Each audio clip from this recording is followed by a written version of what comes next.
Hello viewers, how are you. आज हमारे साथ एक बहुत खास मेहमान हमारे हमारे साथ हैं, श्री चंदू भाई Virani, managing director CMD of Balaji wafers group, very well known face of the मिठाई सॉरी नमकीन इंडस्ट्री, रादर स्नैक्स एंड नमकीन इंडस्ट्री। चंदू भाई का एक बहुत बड़ा इतिहास रहा है, एक बहुत बड़ा उनका कारनामा रहा है लाइफ में, जो उन्होंने अब तक अचीवमेंट किया है। तो एक काफी दिन से ये ड्यू था कि हम चंदू भाई के साथ बैठ के कुछ उनके बीते हुए पलों के बारे में, कुछ उनकी लाइफ के बारे में डिस्कस करते। आज हम इस प्रोग्राम को अपने एफएसएनएम न्यूज में इसको रन कर रहे हैं, और इस प्रोग्राम का नाम है डिक्स्टर व्यू। इसमें डिस्कशन और इंटरव्यू दोनों मिक्स करके हम आज बात करेंगे, और जो इसको हम फिर आपके आपके सामने पेश करेंगे। तो चंदू भाई, मेरा आपसे मैं शुरू से आपके बारे में पूछता हूँ। आपकी लाइफ जब स्टार्ट हुई तो पहले, मतलब ये तो क्योंकि आप पहली जनरेशन है जिसने नमकीन के धंधे में आके काम शुरू किया, आपके पिताजी और आपकी जो फैमिली में लोग थे वो क्या करते थे, किस तरह से आपको उन्होंने बड़ा किया, कैसे पढ़ाया लिखाया, वहां से शुरू करिए। मैं राजकोट से 85 किलोमीटर दूर जामनगर जिले का कालावाड़ तालुका का एक धुंधुरा जी गांव, एक छोटा गांव, वहां का वतनी हूं मैं। और वहां तो गांव में क्या होता है, कृषि रिलेटेड ही काम होता था। तो मतलब हर 3 साल में तो वहां ज्यादा चिंता नहीं होती थी, 2 रोटी की चिंता होती थी जी। तो चलो गांव में क्या करे, चिंता नहीं, चिंतन करके हम 1974 में राजकोट में आए। यहाँ सेट होना है, पहला गोल ये था। तो एस्टोन सिनेमा का उद्घाटन हुआ, वहां हमको वहां नौकरी मिली 90 रुपये में, मेरे को और मेरे बड़े भाई को 150 रुपये। वहां अच्छा काम किया।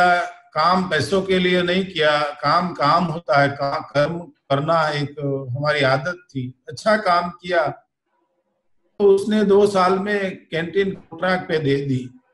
तो वहां हम 8 साल बेचते बेचते 3 प्रकार का एक्सपीरियंस किया, प्रोडक्ट, व्यापार और कंज्यूमर का। खास करके कंज्यूमर का व्यापार अच्छी तरह से किया, और उसके आधार 8 साल में एक मकान बना लिया था गांव की सारी पूंजी बेच के। वहां एक हमने ये तवा भट्ठा लगाया, और वहां मैन्युअली हम बना के कैंटीन में बेचते बेचते हमने सोचा चलो बाहर बेचें। बाइक से बेचा, रिक्शा से बेचा, आगे बढ़ के टेम्पो बेचा, 4 की लोन ली, फिर 5 लाख की लोन लेके इंडस्ट्रीज में गए। 89 में, 82 में हमने छोटा प्रोजेक्ट शुरू किया, 89 में हमने थोड़ा बढ़ाया। फिर कंपटीशन आई, बड़ी कंपनी हमारे कंपटीशन में आई कि ऑटोमेटिक प्लांट में चीज बनती है। तो मालूम नहीं था, और हमने ऑटोमेटिक डालना है, और ऑटोमेटिक डाला हमने 1992 के बीच में। ओके। तो हमको पता नहीं, जो सारी पूंजी 50 लाख रुपया हमने डाला वो फंस गए, क्योंकि सस्ती मशीनरी ले ली तो फंस गए। तो समझो रोड पे आ गए। बिजनेस किया है हमने, कुछ गलत नहीं किया, सिंह चना खा के भी हम आगे बढ़ सकते हैं, हिम्मत रखी। अब देखो हम ही चलाएंगे। वो कंपनी मेथर एंड प्लेट कंपनी से लिया था, और उसी टाइम वो कंपनी पर्चे में गिर के बंद हो गई। तो ज्यादा मुसीबत आ गई, तो आगे तो ज्यादा सीखने को मिला। उसी टाइम से आप नहीं मानो, मैं प्रैक्टिकल इंजीनियर बन गया। हकीकत में मैं इंजीनियर नहीं हूं, लेकिन दावा करता हूं कि मेरे सामने इंजीनियर आ जाए फूड की लाइन में, टेक्निकल में, वहां पीछे नहीं हूं। गुप्ता जी को भी पूछ लीजिए, आप कोई भी बड़ी वर्ल्ड की नंबर 1 कंपनी जो फूड प्रोसेस की, उसको मेरा नाम लो के पूछ सकते हैं। तो बात यह है कि लोग मुसीबत में कुछ सीख सकते हैं, मुसीबत को आप गुरु बनाइए। तो ये सारी चीजें सीखते सीखते हमने ऑटोमेटिक शुरू किया। फिर जो गलतियां थी दूसरे प्लांट में निकाली, तीसरे प्लांट में निकाली। फिर हमने नमकीन शुरू किया 2004 में। और नमकीन भी हमने आहिस्ते आहिस्ते ऑटोमेटिक में लगाई, क्योंकि नमकीन ऑटोमेटिक में नहीं बनती थी जी, हाथ से ज्यादा क्योंकि फॉरेन में गांठिया भुजिया ये कोई है। तो मुसीबत आई, लेकिन उसने सॉल्यूशन किया, ये गुप्ता जी को पता है, तो सॉल्यूशन करके हमने आहिस्ते आहिस्ते आगे बढ़ाया। तो बात ये है, हमने एक एक पैकेट भी बेचा है, तवे में भी बनाया है, ऑटोमेटिक में भी बनाया है, बाइक लेके बेचा है, रिक्शा लेके बेचा है, टेम्पो लेके बेचा है। फिर बाद में क्या किया, एक एक आदमी को हम जोड़ते गए, जो मैं खुद परचेस मैनेजर, मैं प्रोसेस करता था वहां प्रोसेस मैनेजर, फिर मार्केट करता था वहां मार्केटिंग मैनेजर, एक फाइनेंस मैनेजर, एक एक लोग जोड़ते गए। पहले हमने हमारे बच्चों को पढ़ा के जोड़ा, तो उसका एक प्रोफेशनल लोग है, मेरे पास प्रैक्टिकल लोग है, और जुड़ के एक बड़ा शक्तिशाली बालाजी की जॉइंट बनाया। एक जो सप्लायर है 1500 से 2000, इसके पीछे करोड़ों किसान है, और वो मटेरियल आता है और हमारा 10-11 राज्यों में बिकते हैं। 500 ट्रक द्वारा जो सोल डिस्ट्रीब्यूटर है वो 11-12 राज्यों में बेचते हैं। वहां लगभग हमारे 1000-1200 डीलर हैं, वो एक एक दुकान को बेचते हैं, वो 10 लाख से ज्यादा दुकानें हैं। तो हमारे साथ आज ट्रस्ट से करोड़ों लोग जुड़े हुए हैं। ना हमारे बिजनेस में किसी को टारगेट है, ना कोई दबाव है, ना कोई स्कीम है। एक इजी, अपनी मर्जी से करो, तो अपनी मर्जी से अपने लोग सब जिम्मेदार बन गए। एक अलग अनोखी मैंने एक छाप बनाई, और आज दुनिया की नजरों में मैं बिजनेसमैन बन गया। लेकिन मैं कोई बिजनेसमैन नहीं हूं, मैं एक इंसान हूं। मैं एक दूसरे इंसान के साथ जुड़ने की कोशिश करते करते क्योंकि 18 साल तक इसमें सफलता नहीं मिली, फिर भी ये बिजनेस को नहीं छोड़ा मैंने। हमारा बच्चा अच्छा है या कैसा भी है, हम पड़ोस के बच्चे को नहीं बिठा सकते। तो ये मेरा बिजनेस एक बच्चों की तरह है, एक मेरा जीवन है। इसको रिस्पेक्ट दिया, तो बिजनेस ने मेरे को बहुत दिया। मैंने तो बिजनेस में नारायण नारायण करता रहा, लक्ष्मी अपने आप आई। और यही करना चाहिए, एक व्यसन, एक शौक बनाओ। तो एक अलग तरीके से ये पूरे इंडिया में आप मेरा नाम कोई भी कॉम्पिटिटर से लेंगे तो मेरा नाम एक इंसान की तरह देखा जाता है। तो मैं तो एक अच्छी तरह जी रहा हूं। जी चंदू भाई, जैसे कि आपका एक संगठित, आपका जो एक जॉइंट फैमिली है, उसका आपने कहा कि बहुत फायदा मिला। पहले आप सारे भाइयों को प्रैक्टिकल नॉलेज, और फिर जो नई जनरेशन केयूर भाई की और इन लोगों की जो जनरेशन आई, उसमें पढ़ लिखने के बाद वो लोग आए। तो आपके कितने भाई हैं और किस किस को आपने क्या क्या जिम्मेदारी दी शुरू से? हम 3 ब्रदर हैं, एक मैं, एक मेरे से बड़ा। तो बड़े भाई की जिम्मेदारी क्या है कि कहीं फैक्ट्री बनानी है तो जगह लेना, वहां बिल्डिंग बनाना, सारी बातें होती है। फिर इसमें मशीनरी डालना, केयूर भाई, और मशीनरी में कोई छोटी मोटी टेक्निकल कोई समझदारी देनी है, कोई प्रॉब्लम हो रहा है, क्योंकि वो कन्हू भाई जो छोटा है वो रिपेयरिंग का काम देखते हैं, तो उसमें क्या प्रॉब्लम है, उसका सॉल्यूशन क्या होना चाहिए, वो ऐसे करते करते हैं। और मेरा काम क्या है कि कोई भी जगह पे जरूरत है वो मेरे को पूछो, कोई भी, क्योंकि मैंने सब कुछ किया है, तो कुछ भी नहीं करता। मेरा काम है स्पेयर व्हील का। गाड़ी में 4 व्हील होता है, एक गाड़ी में व्हील डिक्की में होता है, एक्स्ट्रा होता है, उसकी जरूरत नहीं पड़ती। मेरा काम यह है, तो सबका काम अलग अलग है। तो एक वीर भाई है, वो मार्केटिंग का संभालते हैं। तो अभी एक एक लोग जुड़ते जाते हैं अलग अलग। एक काम तो देखो फैक्ट्री में बहुत है, लेकिन आप नहीं मानेंगे 95% हमारे एम्प्लॉय काम कर रहे हैं। हमको तो क्या करना है, नया कुछ करना है। देखो इंदौर में कोई हमारा जान पहचान वाले नहीं है, वहां तो कोई गुजराती बंदा नहीं है, वलसाड़ में कोई हम नहीं रहते हैं। तो ये ऊपर जिम्मेदारी, खुद जिम्मेदार बना के, अपनी जिम्मेदारी उसको दे के जिम्मेदार बनाया है। एक सप्लायर को जिम्मेदार बनाया है, एक छोटे डीलर को जिम्मेदार बनाया। एक जिम्मेदारी डालना सीखो। हम कई बार सुना है कि बच्चों को हम सब कुछ करके देते हैं तो बच्चों एक पालतू सिंह की तरह बन जाता है, वो शिकार नहीं कर सकता।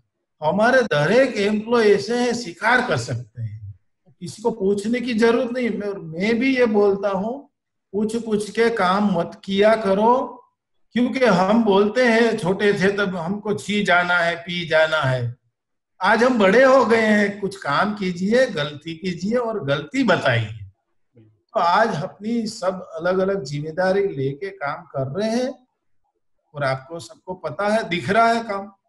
जी सर, आपकी कंपनी के बारे में एक बात और कही जाती है कि आपने हमेशा अपने पैसों से आगे बढ़े हैं। जो भी आपको वहां से आमदनी हुई, आप उसी पैसे को रोल करके आज तक आप इतने बड़े यहाँ तक पहुंच गए।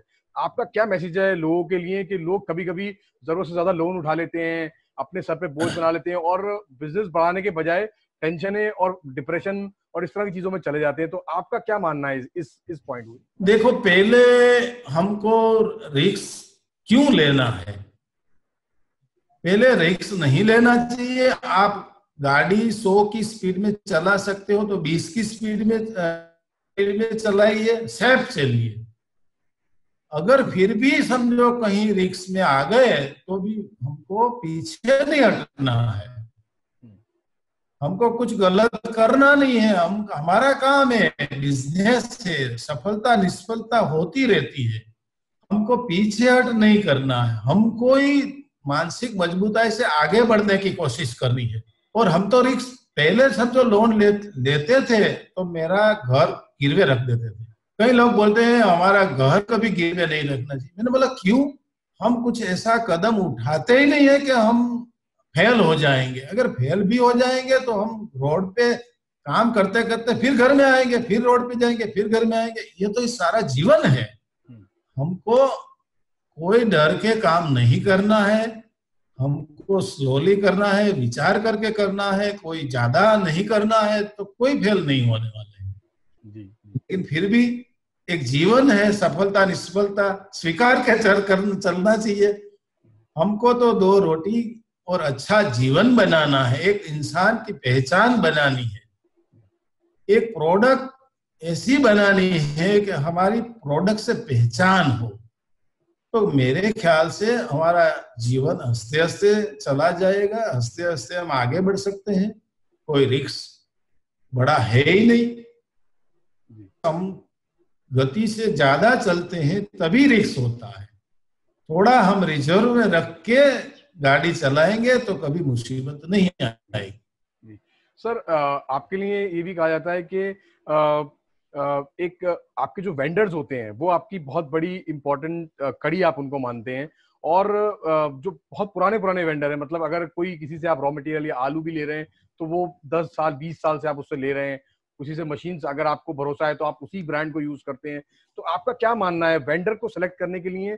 वेंडर कितना इंपॉर्टेंट है, उसको सिलेक्ट करने के लिए कितना हमें इंपॉर्टेंस देनी चाहिए? देखो, सिलेक्ट मतलब क्या है? विश्वास, बॉन्डिंग होना चाहिए। आज देखो बड़े से बड़ी कंपनी गुजरात में हमारे वेंडर से आलू नहीं खरीद सकती। 1 रुपया ज्यादा देंगे तो भी नहीं खरीद सकती। और आप नहीं मानेंगे, आलू के लिए स्पेशल फार्मिंग तक जाने के लिए हमारे एक पास बंदा नहीं है। इतना विश्वास है। विश्वास इसलिए है कि हम उसको मुसीबत के समय पे उसको संभाल के रखते हैं। तो उसके साथ बॉन्डिंग है हमारा, विश्वास, ट्रस्ट। तो बिजनेस किसको बोलते हैं? विश्वास सबसे बड़ी बात होती है, उसको बिजनेस में बोलते हैं। तो एक ट्रस्ट, विश्वास से हम बॉन्डिंग मजबूत है। कोई मुसीबत है तो हम ही टाल सकते हैं, क्योंकि एक रॉ मटेरियल हमारी कंपनी का बेस है। अगर अच्छा मजबूत हमारा सप्लायर है तो ही हमको अच्छा रॉ मटेरियल दे सकते हैं। फिरोज, आप नहीं मानोगे, आलू में हमने 10 साल गुजरात में आलू नहीं लिया था, इतना बेकार आलू था स्टार्टिंग में। आज पूरे इंडिया में अच्छे से अच्छा किसान गुजरात में है, और सबसे बढ़िया अच्छा आलू पकाने वाले हमारे साथ जुड़े हुए हैं। तो यही तो एक बात है कि तुम दिमाग से मत काम करो, दिल से जुड़े हो उसके साथ।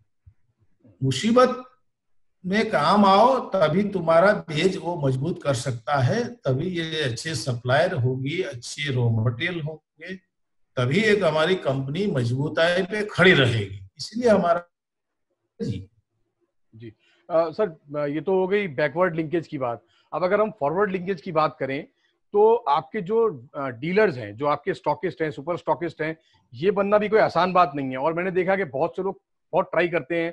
आपके बड़े नियम है उनके साथ, उनको क्या क्या होना चाहिए, कि किस तरीके से आप डिसाइड करते हैं कि आपका जो जो सप्लायर होगा, जो आपका स्टॉकिस्ट होगा, वो कैसा होगा, और वो कितना इंपॉर्टेंट है एक अच्छा मजबूत स्टॉकिस्ट होने के लिए। क्योंकि एक डीलर की हमको चिंता करनी चाहिए कि इसका सेल कम से कम मिलना चाहिए। अगर सेल नहीं मिलता है तो उसका रोजी उसका घर कैसे चलेगा? अगर समझो हम सेल नहीं दे सकते हैं तो दूसरी कंपनी का काम करने देना चाहिए। तो बात क्या है, दूसरे जो हमारे हमारे कॉम्पिटिटर के डीलर क्या होता है, दो दो तीन कंपनियों का काम करते हैं, तो वो दो तीन डाइवर्ट होते हैं, फोकस नहीं रहता। और हमारा काम ये है, मैंने मार्केटिंग मैनेजर को ये बोलता हूँ कि तुम्हारी जिम्मेदारी है, उसको घर चलना चाहिए। सेल बनाए या ना बनाए, उसका घर चलना चाहिए। तो इसीलिए वो विश्वास से एक ही कंपनी का काम करता है, और एक ही कंपनी का एक ही फोकस फोकस से काम करेगा, तो वो कंपनी का सेल बढ़ाएगा। तो एक फोकस, विश्वास, ये बात, एक ही हमारा डीलर हमारा ही काम करता है, और हमारा ही काम करता है, एक ही काम करता है, फोकस से काम करता है, इसलिए वो सेल ज्यादा करता है, उसका बेनिफिट हमको ज्यादा मिलता है। यही बात है। जी सर, पहले सबसे पहला आपका जो वेंचर था वो राजकोट में था। राजकोट में तो मतलब क्या, उस पूरे सौराष्ट्र रीजन में ही पूरा आपका कब्जा है। फिर उसके बाद आपने वलसाड में अपना एक एक एक चांस लिया, और वलसाड मेरे ख्याल से आज की तारीख में वर्ल्ड की सबसे बड़ी फैसिलिटीज में से है, अगर हम उसको काउंट करेंगे पोटैटो प्रोसेसिंग के लिए। फिर आपने अब एमपी में एक्सपेंशन किया है। तो आपको मतलब अब आपको क्या नेक्स्ट, आपका क्या स्टेप है, और एमपी का आपका वेंचर कैसा रहा, आपका क्या लर्निंग एक्सपीरियंस रहा गुजरात के बाहर निकलने के बाद? देखो, गुजरात में तो सरकार का सपोर्ट है ही, लेकिन एमपी में भी हमको, आप नहीं मानोगे, फैक्ट्री जमीन से कर दी, काफी रॉ मटेरियल, 1 रुपया किसी ने मांगा नहीं हमसे। तो ये एमपी का भी कल्चर थोड़ा अच्छा हमको सपोर्ट मिलेगा। पहले यूपी से हम डरते थे, आज यूपी पे थोड़ा विश्वास हमको बढ़ा है, तो यूपी में डालेंगे।